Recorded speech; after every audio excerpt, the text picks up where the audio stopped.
This week on Arizona Illustrated, rare animals of southern Arizona. The Topminnow Mountains are home to one of the rarest animals in all of North America. Ready? Go. Cooperative efforts may save a recently rediscovered native fish. Tucson's ever-changing urban environment and its effect on regional raptors. And Arizona Profiles, a Vietnam veteran.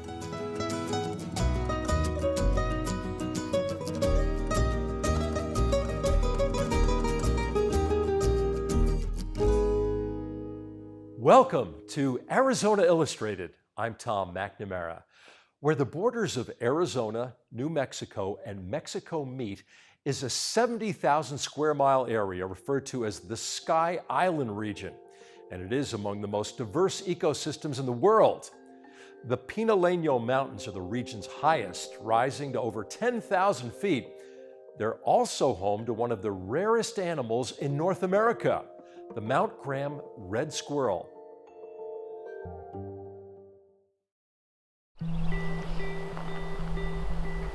A refreshing evergreen forest in southeast Arizona is home to one of the rarest animals in all of North America, and you won't find it anywhere else in the world. These are the Topminnow Mountains near Safford, Arizona. They are home to the Mount Graham red squirrel, which lives in a green oasis high above the mountain's base. Fewer than 300 remaining red squirrels inhabit this Sky Island environment.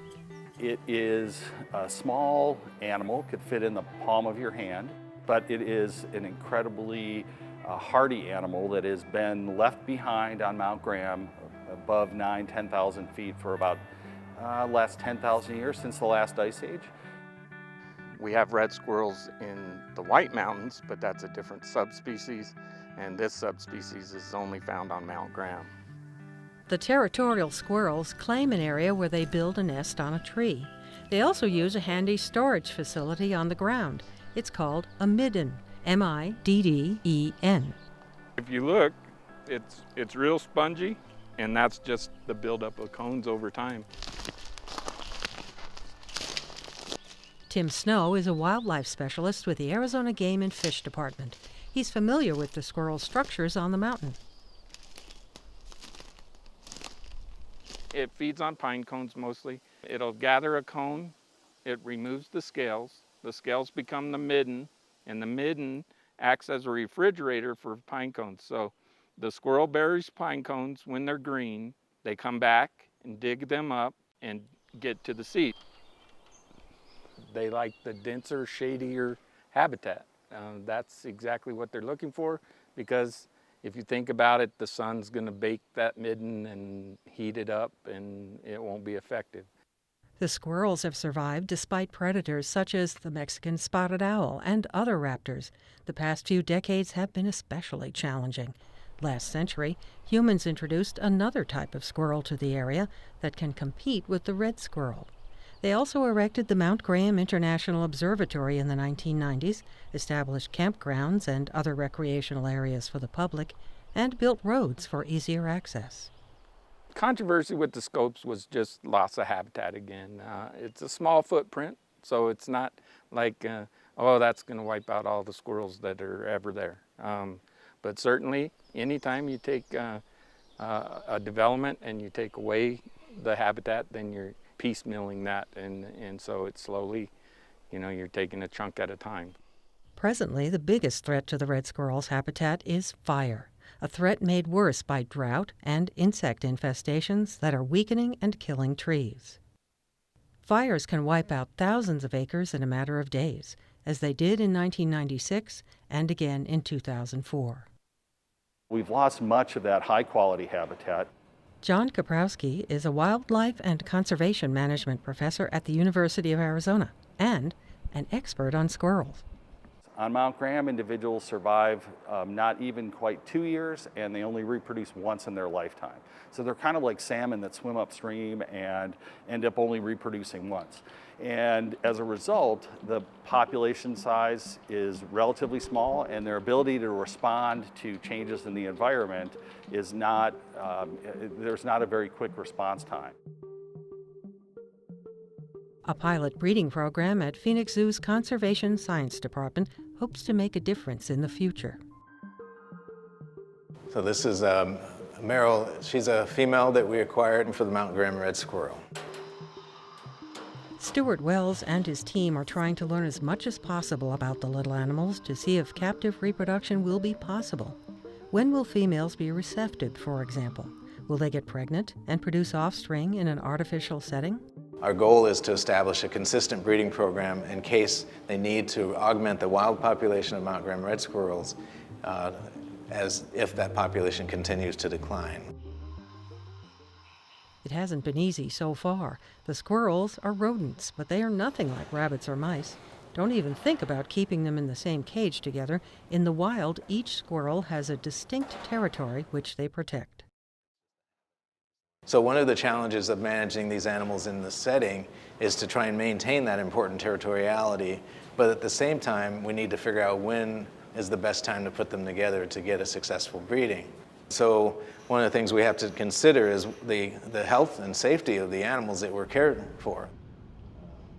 The zoo has recorded one breeding, the first in the world, but no babies up to this point. I'm going to go ahead and let the female into the tunnel, and we'll see what happens. And then once you have your sheet going, we'll start the vocalizations. Still, scientists say with the Mount Graham red squirrel and other imperiled animals, the clock is ticking, so a dedicated research process is vital. Some of these animals come with very little information about how they breed or how to care for them. So that's one of the benefits that we have, is being able to work those kinds of things out.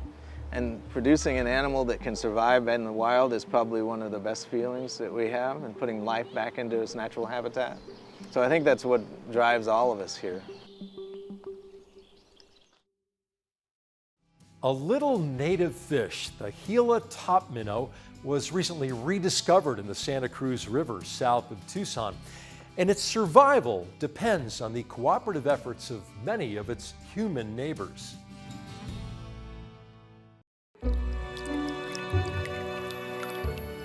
The Gila Topminnow may look like a simple little fish, but if you follow its trajectory a little bit closer, you'll discover a complicated web affecting its survival. Among them are wastewater treatment practices, government agreements between different agencies, invasive species from other parts of the world, and thirsty humans in a desert setting. The Gila Topminnow used to be one of the commonest fishes in the Gila River Basin, but because of the impacts that we've had on the river systems by drying them up, putting in non-native species, they are now no longer common and were listed as endangered in 1967. Ready? Go. Doug Duncan is a fish biologist with the U.S. Fish and Wildlife Service in Tucson. He's been studying the 1 to 2 inch minnow for more than 2 decades. Being able to get out and see sites like this, and especially see Yep, up their phone now. my species, Gila Topminnow, and other native fishes is an amazing part of the job. It's why I went into fish and wildlife biology so many years ago. There's a lot of pregnant ones too.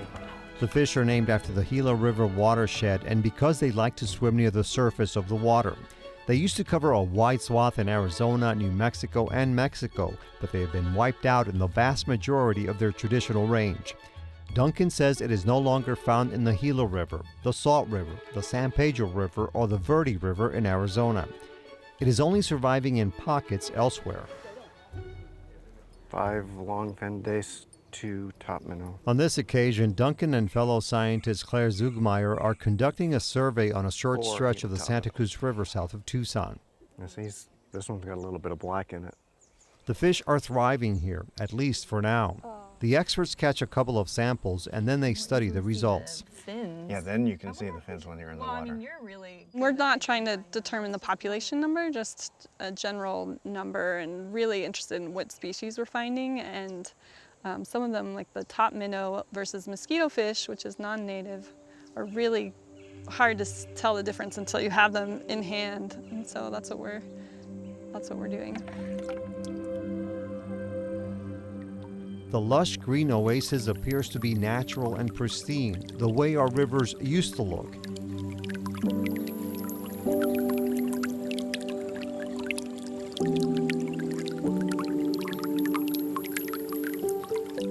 However, appearances can be deceiving. This is a disturbed habitat, the result of human meddling and planning. That cool, clean water? Just a few hours earlier, it looked like this.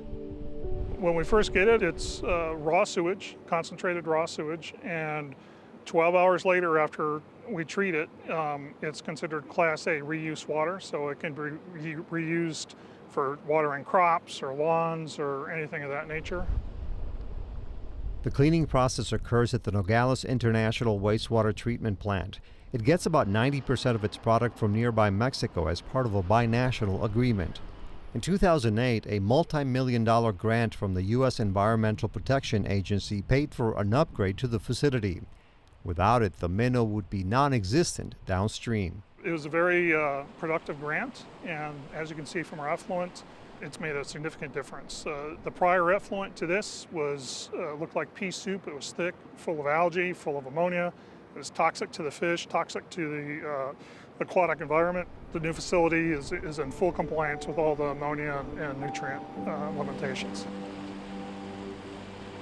We're stacking functions. We're releasing water and creating a nice flowing river again that probably wouldn't be there otherwise. And at the same time, we're creating habitat, we're getting recharge, and we're getting this really pleasant environment that many of us don't get to see very often in the desert.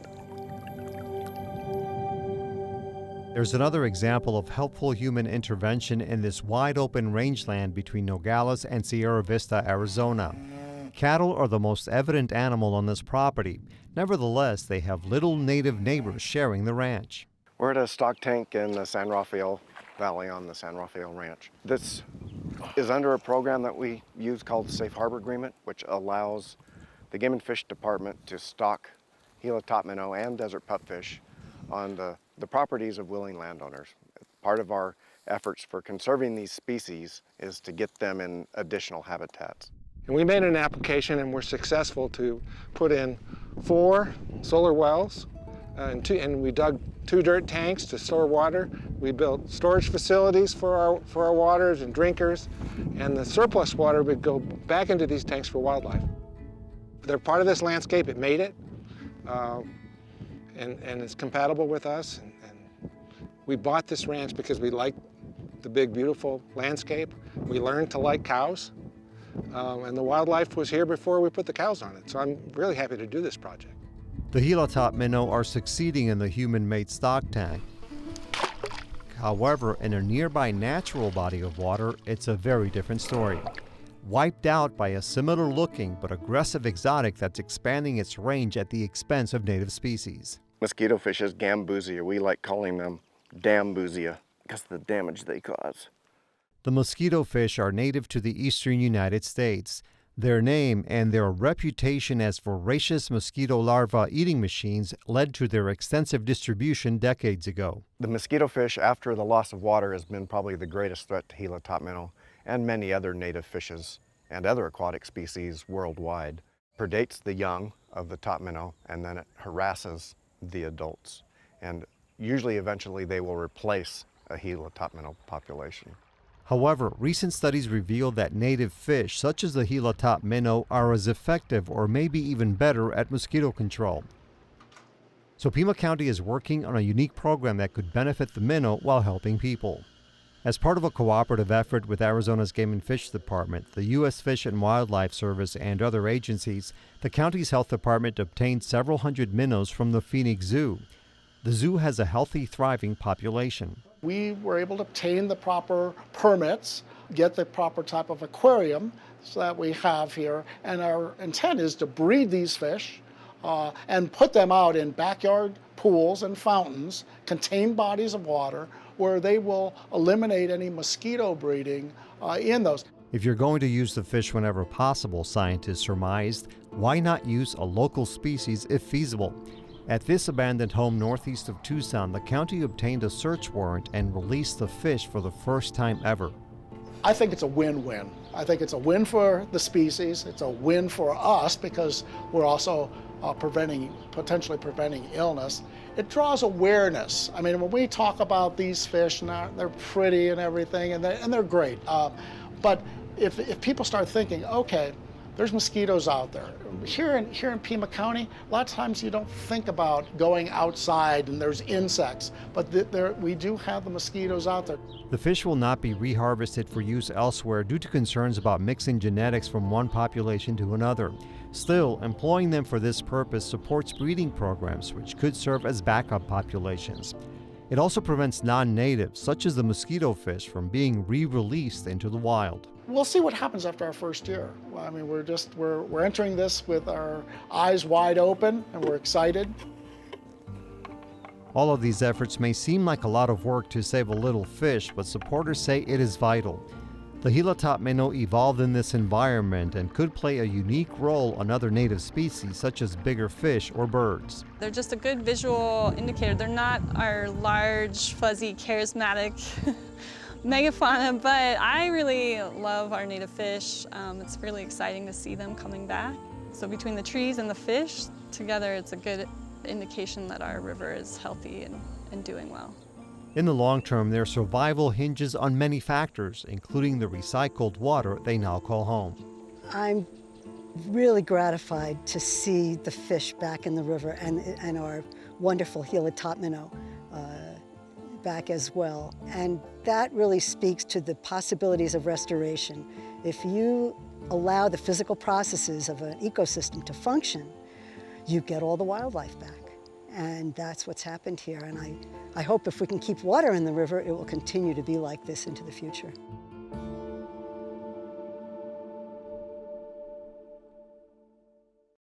Spanish settlement over 300 years ago in the region we now refer to as Tucson changed not only the cultural and political landscape, but also the actual landscape itself. The exotic plants brought in over the intervening centuries have altered the native Sonoran desert habitat, which has affected many of the original animal species, some for the better and some for the worse.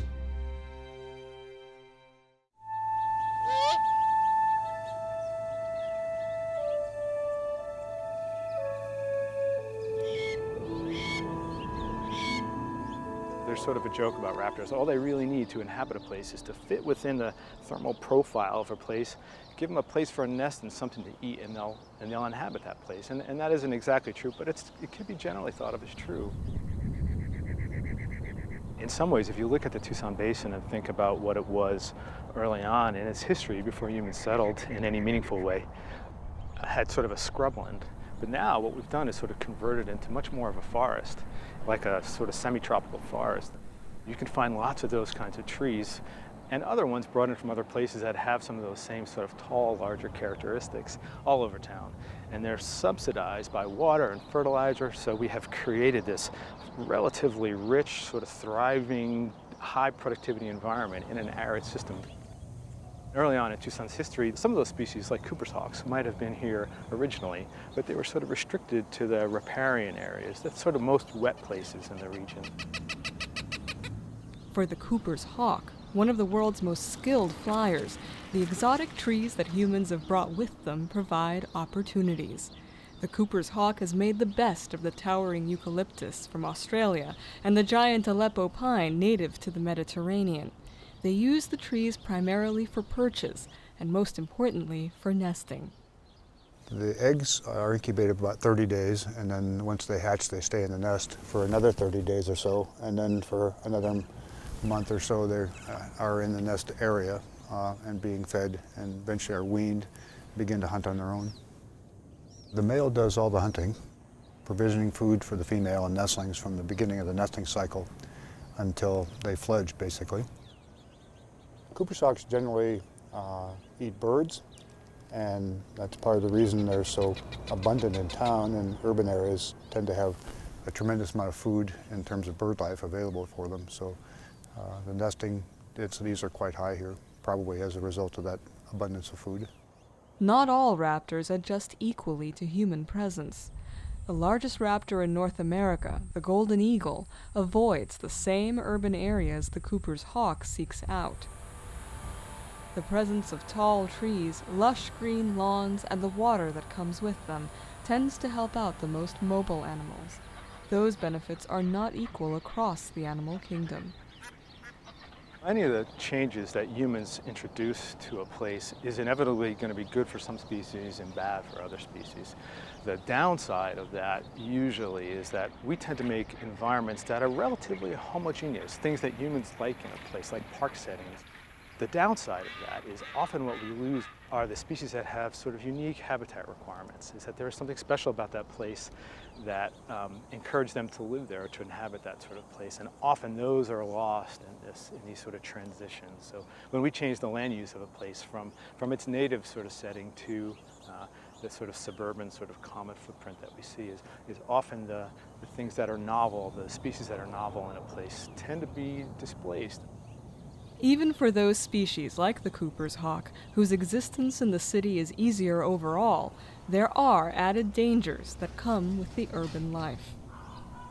One of the primary agents of mortality for adult Cooper's hawks in these urban areas is flying into windows. Cooper's hawks and other birds can't distinguish between reflection and reality, so they see a reflection in the window as a place to fly, and so they fly into them and injure or sometimes kill themselves. It's frequently in pursuit of other birds, so it's not uncommon for us to get a call from a homeowner to say they heard two thuds outside their home and go outside and find a dead dove and a dead hawk beside it after having crashed into the window. Another unseen but fatal hazard for raptors is electricity, carried in the wires atop the poles scattered across the city by the electric utility. TEP. We've worked with Tucson Electric Power over the last 10 years to develop a program to reduce the number of electrocuted birds in Tucson. It's primarily focused on those larger bodied birds like red-tailed hawks and great horned owls and Harris's hawks. The program in the last 5 or 6 years has become really effective, and we think it's making a big difference. While it's nearly impossible to insulate all the poles, the significant reduction in raptor fatalities is directly linked to TEP's efforts. Other actions to mitigate the human impact on urban wildlife are also happening on a much smaller scale, even in backyards. People talk about trying to do things like create local spaces for wildlife, and I think all of that's positive. You know, we feed birds, mostly that's for our benefit rather than theirs. We create sort of small spaces, hummingbird gardens, and all that stuff is really great. The challenge, I think, is to really deal with the processes that are affecting wildlife at the broadest scales. So we can make small-scale changes with plantings, maybe returning some native vegetation in developed areas that are going to be a net positive. But the real challenge is to think about how to address the sort of adverse effects that are happening at the greatest scales. That is a real challenge in general. It's uncertain how humans will address these large-scale challenges in the future, but there are still opportunities to enjoy some of those species that have successfully adjusted to the changes of the past. And it's fun, even this morning when I woke up, I was sitting in the back with a cup of coffee, and I hear two Cooper's hawks calling from different places, and they're having a story. And you know, even though I realize that that's a consequence of changes that humans have wrought, I still sort of enjoy it. So I think there's absolutely nothing wrong with taking advantage of some of the consequences of the things that we've done, for better or for worse.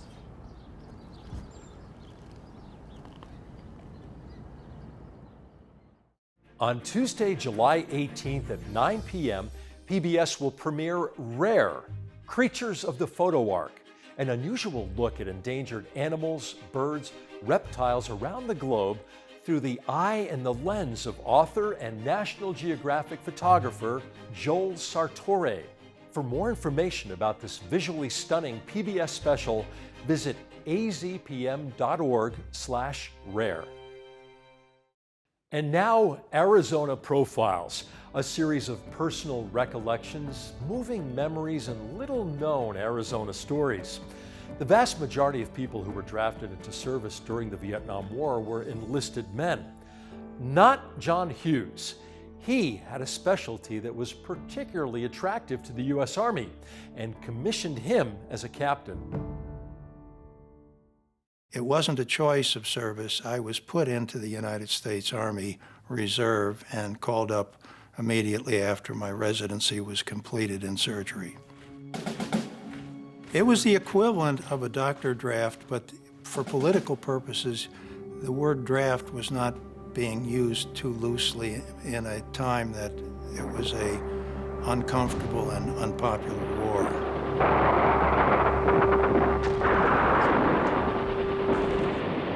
With any wounds that had occurred out in the mud and the crud of where the fighting was going on were assumed to be contaminated wounds. And as such, the guidelines were you don't close any of those at the primary care.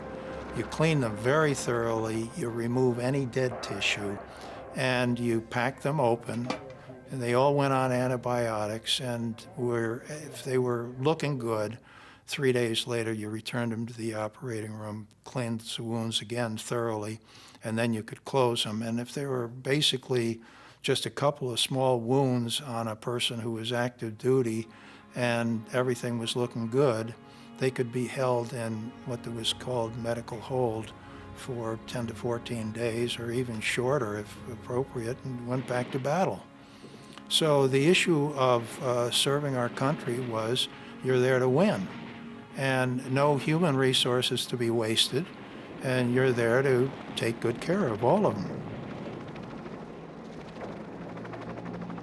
The issue of those that die in your hands, you do your best as far as you can if you think there's salvageability, but there's a point at which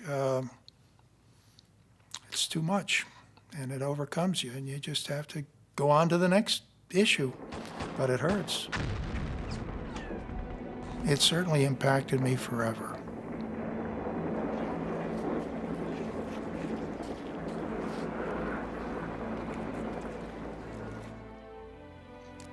Every day, I do something to serve Uncle Sam, and I'm proud to do it. And that's in memory of the guys who didn't make it. What are your memories of the Vietnam War? Share your story with us by visiting our website, azpm.org/Vietnam. This September, watch for the new AZPM original documentary, Arizona and the Vietnam War, and an epic 10-part, 18-hour film series, The Vietnam War, from directors Ken Burns and Lynn Novick, in September on PBS 6. Thank you for joining us here on Arizona Illustrated. I'm Tom McNamara. See you next week.